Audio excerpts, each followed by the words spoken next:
원장님께서 뭐 입시와 관련해서 많이 얘기를 해주셨고, 저는 저희 학원의 이 수업 프로그램에 대해서 좀 말씀을 드리겠습니다.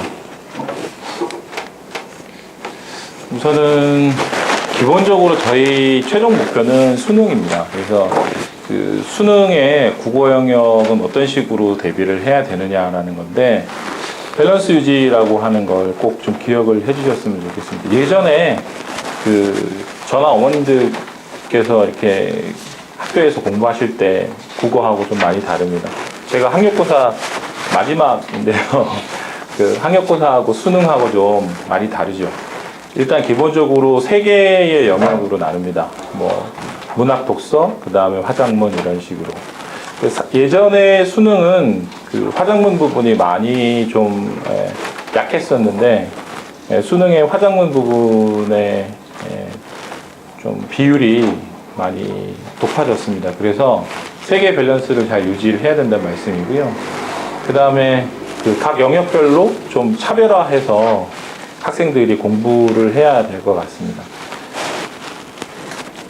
저희가 3년 커리큘럼을 이제 고1부터 고1, 2, 3까지 체계적으로 잡는데요. 지금 보시면 이 앞에 있는 화면은 좀 보시기에 전체 내용을 다 담아서 글자의 크기가 좀 작습니다. 근데 학생들이 일반적으로 4번의 학교 시험이 있고요. 그 다음에 이제 이 앞에 보시면 이제 예비고1 과정이라고 해서 처음에 들어오신 김재혁 원장님이 수능 필수 영어 개념 설명은 하셨을 거고요. 그리고 예비고1 과정 6주에 저희가 여기 미리 보는 현대소설하고 현대소설 읽기가 있습니다. 학원에서 상당히 중점적으로 저희가 수업에 밀고 있는 부분이고요. 학생들 국어 교과서가 예전하고는 달라서 거민정 교과서입니다. 11종. 네, 학교에서는 어떤 교과서를 선정할지 알 수 없습니다. 이게 교과서가 올해 다시 개정이 돼서 내년에는 학교에서 또 교과서가 바뀝니다. 모든 고등학교에. 물론 예상되는 몇 개 출판사가 있기는 하지만, 기본적으로 시중에 나와 있는 교과서의 소설은 현대소설이 3편, 그 다음에 고전소설 2편 이런 식으로. 그리고 작년까지는 국어교과서 1, 2로 2권이었는데 단권화가 됐습니다. 근데 그 소설 작품은 전체가 다 수능에 반영되는 1순위 작품들이어서 학생들이 소설 전체 내용을 다 알면 나중에 수능 시험에서 훨씬 더 유리합니다. 그런데 고1 과정이 본격적으로 시작이 되면 읽을 시간이 없습니다.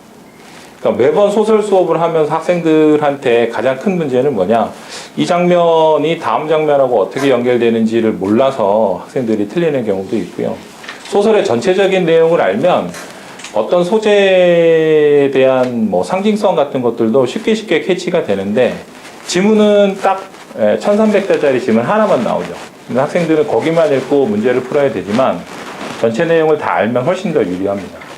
그래서 저희가 이제 예비고1 6주 과정에 매주 2작품씩 읽힐 예정입니다. 그러면 12작품이고, 그 정도면 지금 저희가 이미 리스트업을 해서 이제 개정된 교과서의 작품들을 전부 다 이제 찾아봤는데 14작품 정도 됩니다.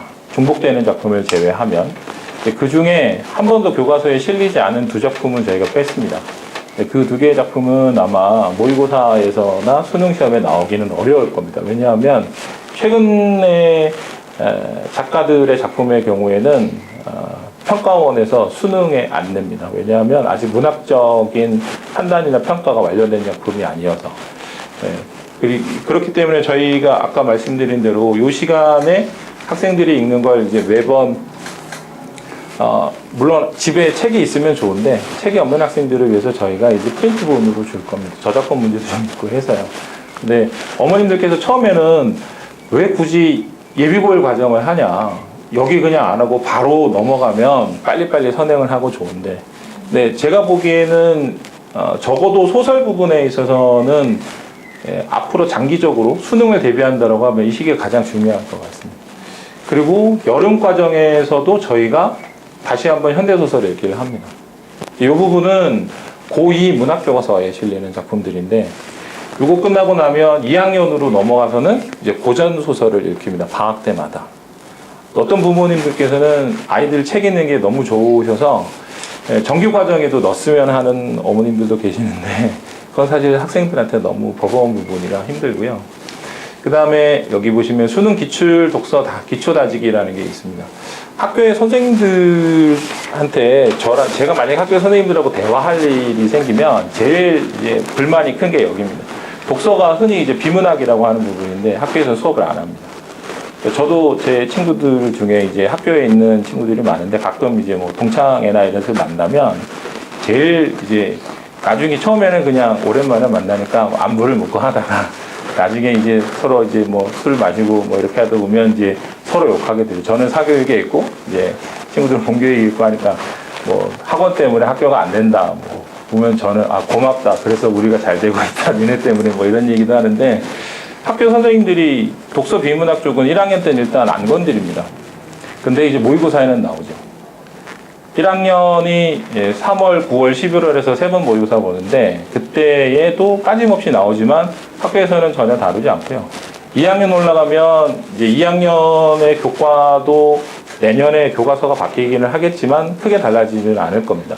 문학의 비중이 제일 높고 그 다음에 독서 문법을 이제 선택할 겁니다. 화작문, 독서 문법, 문학이 2학년 때 선택인데요. 독서 문법이 결국에는 그 중에 독서라고 하는 게 2학년 전체로 본다면 5과목 중에 5분의 1이죠. 근데 그 수업을 학교에서 제대로 하는 학교들은 별로 못 봤습니다. 선생님들이 가장 싫어하는. 왜냐하면 학생들한테 지문을 설명을 하고 그 다음에 지문 설명한 거에 대해서 문제풀이를 하고 하는데 문학은 작품이 거의 바뀌지 않습니다. 학교 선생님들이 제일 좋아하는 부분은 고전문학. 고전문학은 더 이상 작품 생산이 안 되죠. 그러니까 현대소설의 경우에도 작품이 새로 들어온다라고 해도 이제 아직 문학적 판단이 보류된 작품들은 안 해도 됩니다. 그리고 아이들도 그런 건 알고요. 근데 독서의 경우에는 매번 지문이 바뀝니다. 그 고3 아이들이 보는 수능 특강이나 수능 완성 EBS 교재들의 경우에 연계 교재들을 보면 독서 지문이 250개 정도 됩니다. 그러면 고3 선생님들이 거의 학교에서 수업을 안 하죠.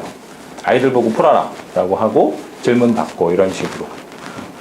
근데 그게 1학년 때도 안 하고 2학년 때도 겉핥기식으로 하고 3학년 때 가면 이제 너희들이 수능 준비를 다 끝냈으니까 니네들이 알아서 풀어라 이렇게 돼서 학생들이 제일 학원에 많이 의존하는 부분이 이제 여기입니다.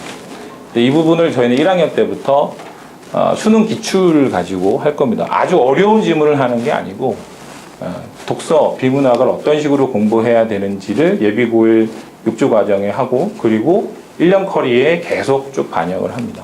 이게 잘 되는 학생들은 나중에 뭐에도 도움이 되느냐면 논술에도 도움이 됩니다. 독해를 어떻게 해야 되는지를 잘 알아요. 그리고 2학년 넘어가게 되면 본격적으로 모의고사가 어려워집니다. 지금 이제 혹시 고2나 고3 자녀가 더 있으신 분들은 특히 고2의 경우에 3월달 모의고사를 보면 고1 때 어느 정도 국어 공부가 된 학생들은 점수가 잘 나옵니다. 고2 3월달에도. 근데 고2 9월 모의고사가 되면 아마 제가 장담하는데 성적이 많이 떨어질 겁니다. 점수도 떨어지고 등급도 떨어지는 학생들이 있습니다. 왜냐하면 고2 9월 모의고사는 3학년하고 난이도 차이를 거의 가깝게 유지합니다. 그러니까 난이도가 3월 모의고사는 2학년이 너무 쉬웠다가 참 공부를 잘하는 학생들의 경우에 그 다음에 9월달이 되면 갑자기 어려워지죠. 난이도의 갭을 이만큼 차이를 한 번에 그냥 다 뛰어넘어 버리죠. 그래서 그때 망가지는 학생들 중 거의 대다수가 이제 비문학에서 나중에 혹시라도 기회가 되시면 수능 기출 비문학 한번 보시면 정말 이제 한숨이 절로 나옵니다. 막 이상한 부분들이 막 나오고 분야나 영역에 제한이 없습니다. 그리고 이제 작년 수능부터 무슨 일이 생겼냐면 아까 잠깐 설명해서 보셨겠지만 융합이라고 해서 기술과 예술을 결합한다거나 그 다음에 무슨 뭐 인문하고 그 다음에 사회를 결합한다거나 작년에 보면 무슨 뭐 보험 이야기 같은 것도 나오고요. 그 다음에 예전 수능의 경우는 뭐 채권 같은 것도 나오고 시멘트를 굳혀서 건물을 만들면 시멘트의 인장 강도나 압축 강도는 건물의 안정성에 어떤 영향을 미치냐 이런 게 나옵니다. 그러니까 문이과의 구별도 없고 예능 계통도 구별이 없습니다. 점점 그런 식으로 어렵게 나오게 되면 학생들이 각 분야의 배경 지식을 쌓는 데는 한계가 있기 때문에 독해를 어떤 식으로 꾸준히 요령 있게 해왔느냐에 따라서 나중에 낯선 지문을 들이대도 애들이 당황하지 않고 읽고 어느 정도 이해를 하고 문제 풀게 되는 거죠. 근데 그게 하루아침에 되지 않습니다. 가장 학생들이 완성하기에 시간이 오래 걸리는 부분이 독서입니다. 아까 잠깐 전에 페이지에서 말씀드린 영역별로 차별화된 전략을 세워야 한다는 게 바로 이 부분입니다. 그러니까 문학은 학교나 학원 수업을 그냥 쭉 따라가면 됩니다. 문법의 경우에는 사실 문법은 고1 때 학생들이 배운 내용이 고2 때 반복이 되고 고3 때 다시 반복이 됩니다. 그래서 학원의 전체 커리로 본다면 넉 달 정도면 학생들 완성시킬 수 있습니다. 문법만 놓고 본다면. 근데 학생들은 점점 이제 문제가 어렵게 나오는데 적응하기가 힘든 거죠. 근데 독서의 경우에는 그런 게 없습니다. 계속 쭉. 2학년은 뭐 지금 보시면 이제 크게 와닿지는 않으실 텐데 2학년의 경우에는 저희가 기말고사 끝나고 여름 과정이 되면 이때부터는 사실상 수능 기출로 전부 다 채워지게 됩니다. 그러니까 2학년이 기말고사 마지막 2학기 기말고사를 보고 나면 사실 고3이랑 마찬가지인데 12월 달부터 3월 개학하기 전까지의 두 달이 2학년들한테는 거의 자기 공부를 완성할 수 있는 마지막 시기입니다. 고3 3월에 처음 이제 모의고사를 보게 되면 3월 초에 보게 되는데 늘 그런 얘기는 뭐 떠도는 얘기고 또 거의 대부분 이제 인정하는 얘기죠. 고3은 3월 성적이 수능 성적이다 이렇게. 그래서 그 12월 달에 기말고사가 끝나고 나면 1월, 2월 두 달 동안의 학생들이 얼마나 노력하느냐에 따라서 성적에 조금의 변화가 생깁니다.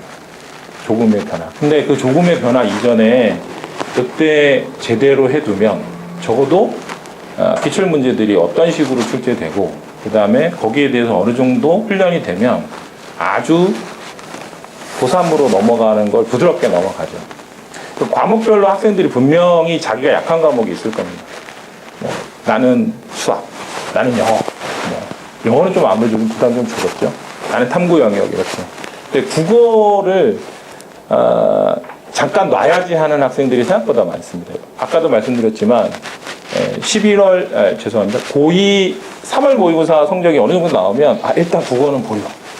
그렇게 해서 그냥 학교에 문학 수업 열심히 듣고 내신 준비하고 그러다가 나중에 돼서 이제 9월 모의고사 보고 나면 성적이 왜 이러지? 한번 실수한 거야. 그리고 11월 달에 모의고사를 보고 나면 그때 이미 뭔가 잘못되고 있다라는 생각이 들어서 학원으로 돌아오는 학생들이 있고 아니면 다른 뭐 과외를 하거나 하는 친구들이 있습니다. 근데 제가 말씀드리고 싶은 건 2학년 때 국어 공부를 다른 과목 때문에 시간에서 완전히 빼버리면 안 됩니다. 그러니까 공부를 최소한은 해야 됩니다. 틀림없이 어머님들도 나중에 고민하시게 될 겁니다. 얘가 국어 성적은 좀 나오니까 일단 잠깐만 지금 급한 불부터 그거는 제가 생각하기에 어쩔 수 없는 선택이라고 생각을 합니다. 그런데 완전히 놓으면 안 됩니다.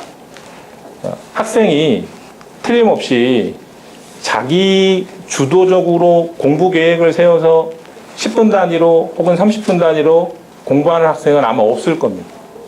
그러면 여기 안 계시겠죠. 우리 아이는 완전히 걱정 없는.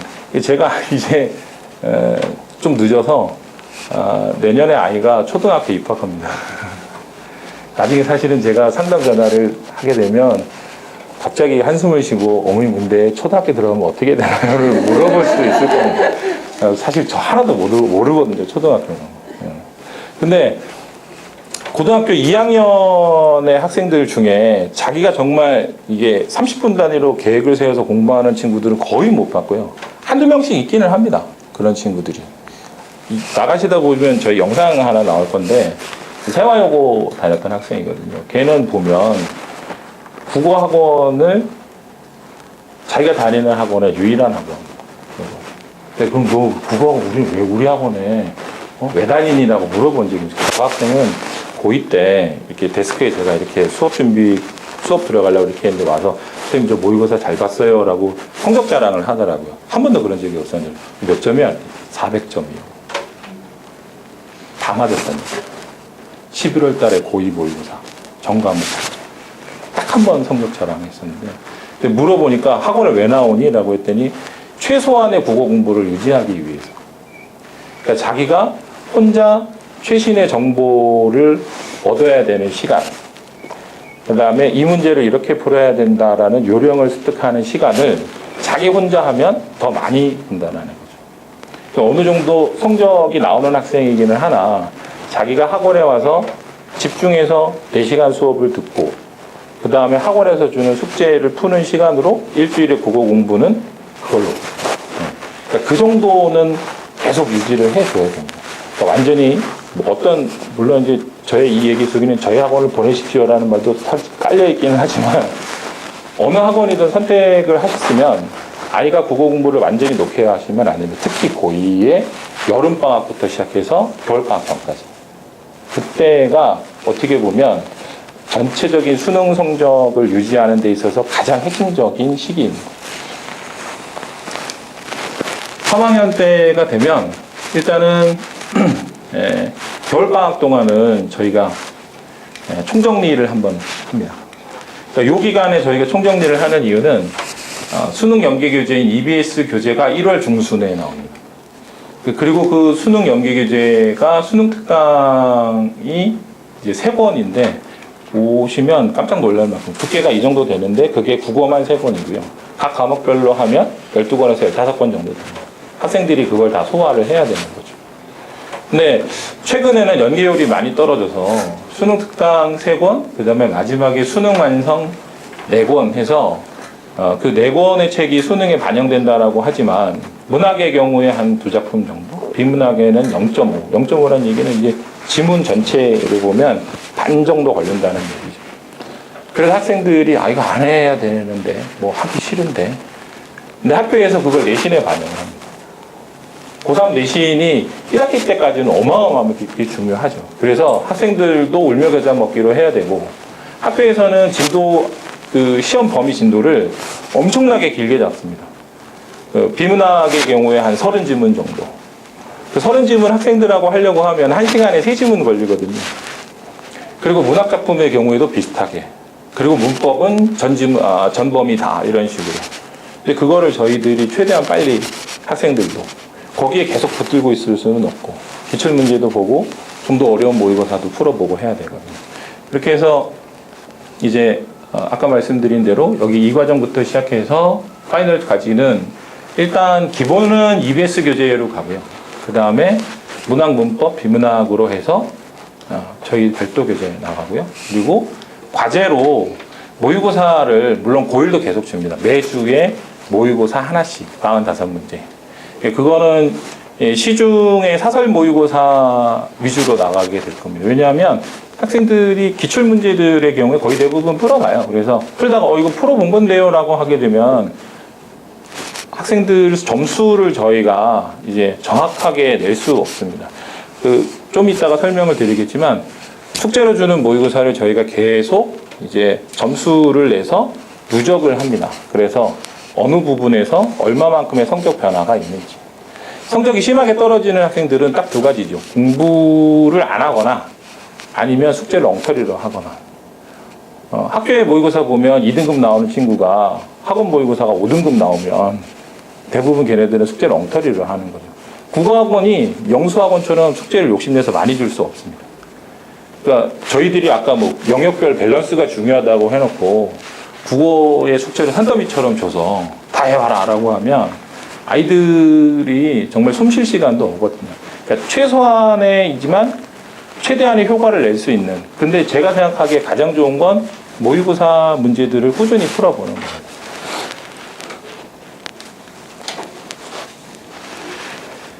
학생들 중에 이제 문학 공부가 부족하지 않을까라고 질문하는 친구들이 있습니다. 왜냐하면 문학이 전체 지문, 아까 지문수 보셨겠지만 거의 뭐 무한대이거든요.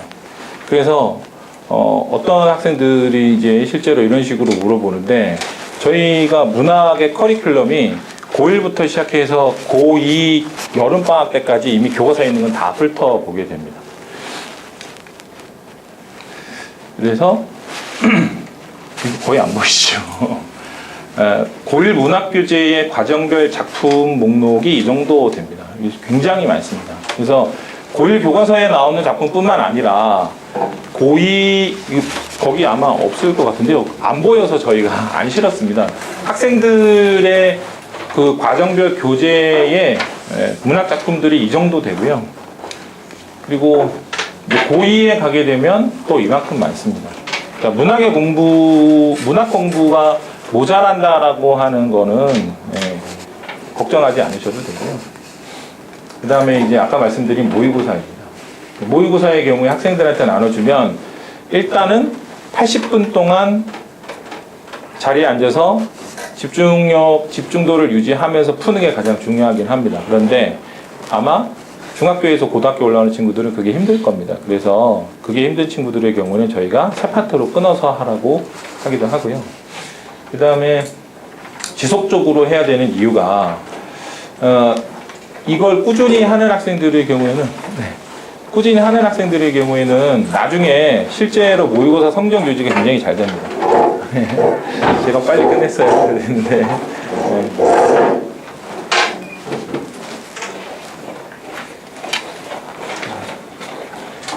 일단은 저희 학원에 이런 식으로 진행이 되고요. 과제를 계속 안 내는 친구들이 있을 수 있는데 과제의 경우에는 저희가 과제 제출의 성실도를 어머님들께 문자로 보내드릴 겁니다. 모의고사 성적, 그 다음에 테스트 성적, 과제 이행은 문자로 보내드리고요. 그 다음에 성적은 어머님들께서 직접 받아보실 수 있습니다. 세부 운영 과정은 넘기겠습니다.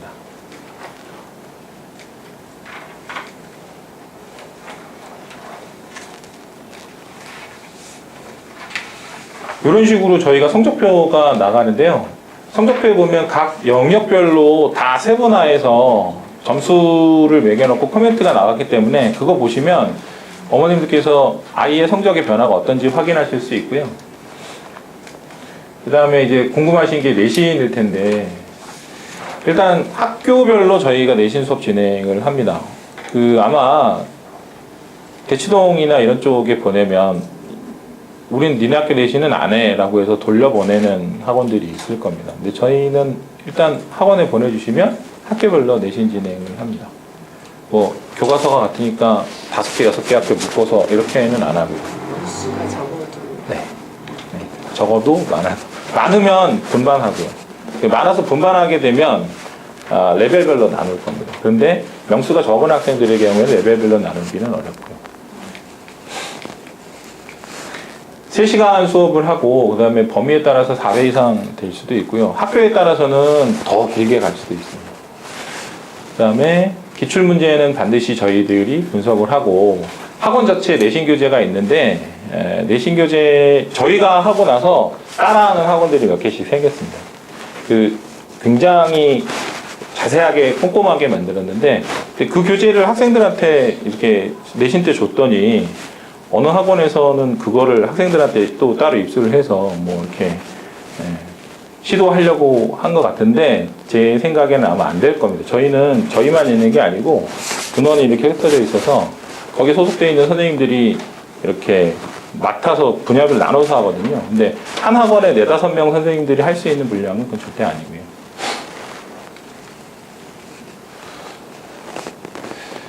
교과서 내용 정리나 뭐 이런 것들은 다 저희 교재로 하면 되고요.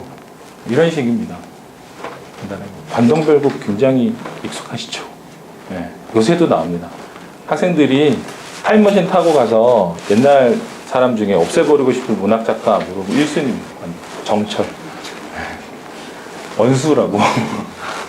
제가 정가인데 혹시 자손 아니냐고 애들이. 전혀 관련이 없어요. 그 다음에 부교재.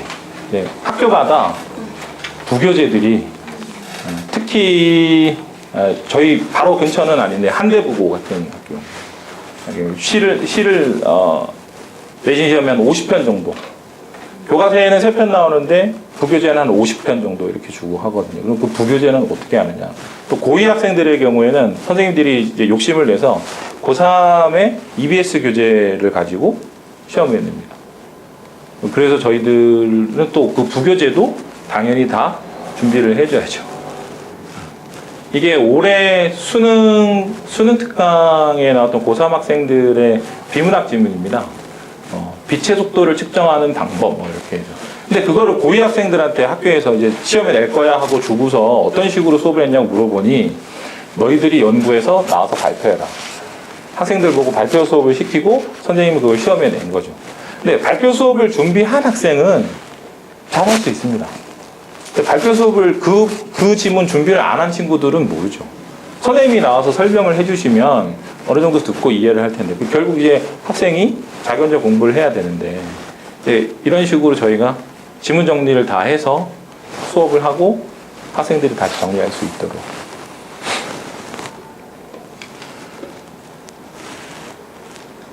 자습서 문제의 경우에 자습서 문제도 시험에 출제하는 학교들이 있기는 합니다. 그리고 학교마다 좀 다르기는 하지만 자습서 수준 이상의 문제들을 내요. 최근에 자습서 판매량이 출판사들마다 별로 좋지 않습니다. 왜냐하면 학교의 시험 문제가 자습서 수준을 넘어서거든요. 학생들이 자습서를 봐도 학교에 어려운 문제가 안 나옵니다. 저희가 학생들한테 시험 대비 교재로 이런 식으로 주죠. 수능형 문제까지.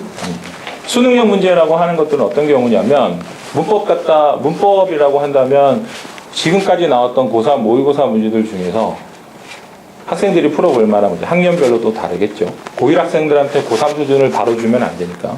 그래서 수능형 문제들이 학교에서 많이 출제되는데 그것까지도 저희가 대비를 하고요. 저희 자랑 좀 하겠습니다. 여기 주변에 유명한 학교인데 서술어 자릿수 묻는 문제거든요. 네, 이런 식으로 저희가 학원 교재가 나가고요. 그 다음에 학원 테스트 문제도 이런 식으로. 그 다음에 문학 기출 문제, 정석가 문제이고요. 학원 교재가 지금 보시면 이거 뭐 PPT 하려고 만들었나? 아니, 저희 학원 교재가 실제로 이렇게 나옵니다. 학생들한테 주는 정보이고요. 그 다음에 역시 학원 테스트 문제에서도 그 다음에 이렇게 내신 직전에 저희가 또 정리 자료가 나옵니다. 시험 범위 안에 중요한 내용들. 근데 그 내용들을 이런 식으로 정리를 해줬는데 시험에 이런 식으로 나왔더라고요.